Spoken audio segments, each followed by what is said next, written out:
नमस्कार, आपका स्वागत है SB24 में। और आज हम बैठे हैं स्वामी दीपक ज्ञानानंद सरस्वती महाराज जी के पास में, और इनकी एक बहुत बड़ी समस्या खड़ी हो चुकी है और ये इस आश्रम के संस्थापक भी हैं। इनसे पूछेंगे कि क्या क्या समस्या हुई और उन्होंने प्रशासन से बात की और उन्होंने प्रशासन से क्या मांग की है और प्रशासन पर ये किस काम को आगे बढ़ाने का दबाव डाल रहे हैं। तो महाराज जी, क्या समस्या है जिसको लेकर आपने प्रशासन पर दबाव बनाया है? मैं स्वामी दीपक ज्ञानानंद सरस्वती महाराज, संस्थापक आदि गुरु शंकराचार्य चैरिटेबल ट्रस्ट नंगलामल में आदि गुरु शंकराचार्य तपोस्थली को अवैध कब्जे से मुक्ति का एक जन जागरण कार्यक्रम चला रहा हूं। 6ठी शताब्दी में आदि गुरु शंकराचार्य जी ने धर्म जागरण यात्रा के दौरान वो नंगलामल में आए। यहां पर उनका प्राचीनतम तीर्थ है जिसे आदि गुरु शंकराचार्य तपोस्थली के नाम से जाना जाता है, जिसमें शंकराचार्य सरोवर है, शंकराचार्य जी का प्राचीन टीला है, शंकराचार्य जी का प्राचीनतम मंदिर है, शंकराचार्य के शिष्यों की समाधियां हैं, शंकराचार्य की भूमि का मैदान है। 21 जून 1985 को मेरठ के एक एसडीएम ने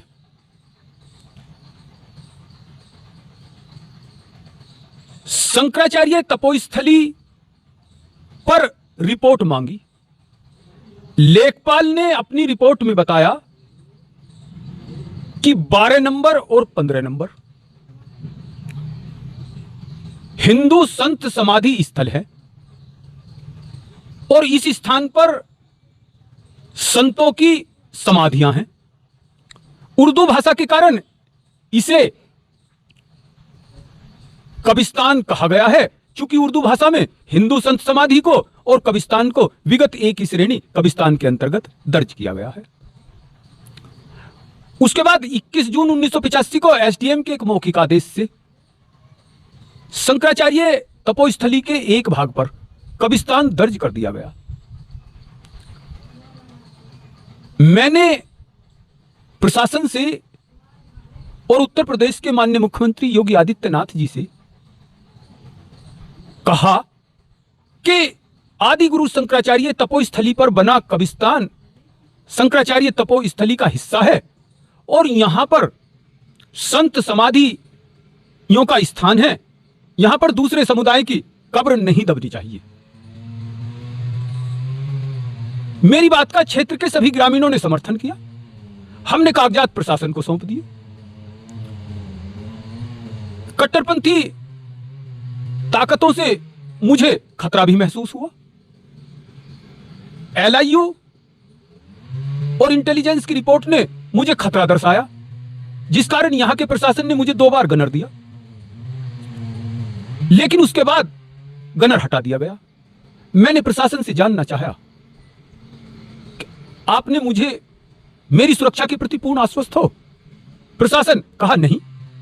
तो मैंने मुख्यमंत्री जी से शिकायत की, शंकराचार्य तपोस्थली पर बने अवैध कब्रिस्तान के कागजात देखने के बाद इस पर प्रशासन से उचित निर्णय करवाइए और मुझे सुरक्षा दीजिए।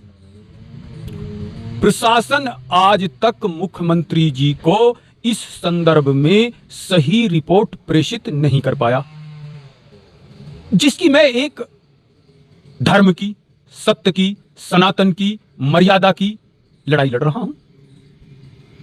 लेकिन मुझे प्रशासन से एक शिकायत है। इतनी बड़ी धर्म की लड़ाई लड़ने के बाद, सारे कागजात सौंपने के बाद, प्रशासन ने उत्तर प्रदेश के मुख्यमंत्री जी को अपनी यह रिपोर्ट प्रेषित नहीं की, जो रिपोर्ट हम प्रशासन को सौंप रहे हैं।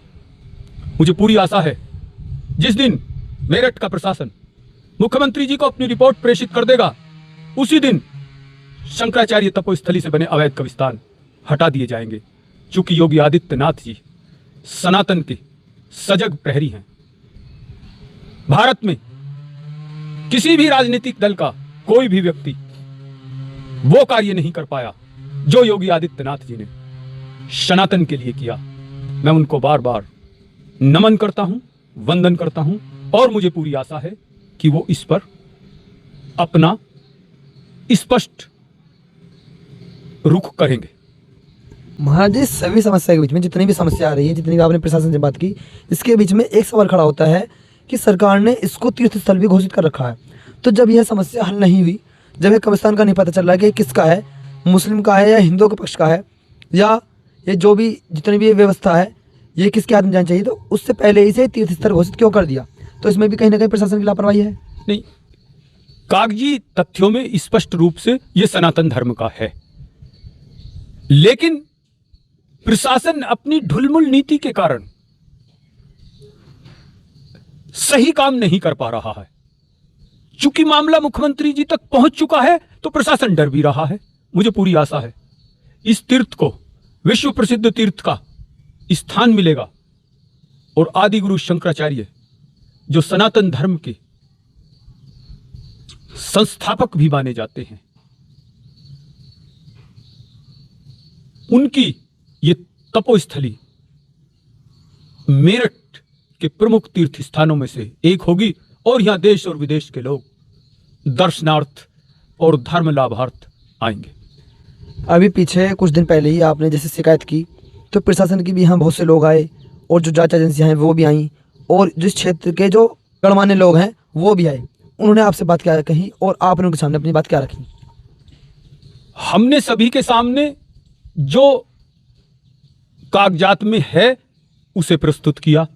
सभी प्रशासन ने, गणमान्य लोगों ने और सभी ने इस मत का समर्थन किया, लेकिन प्रशासन ढुलमुल नीति अपनाता है, और ये प्रशासन का लचीला रुख ही इस मामले को लंबा खींच रहा है, वरना इसमें तो स्पष्ट आदेश है।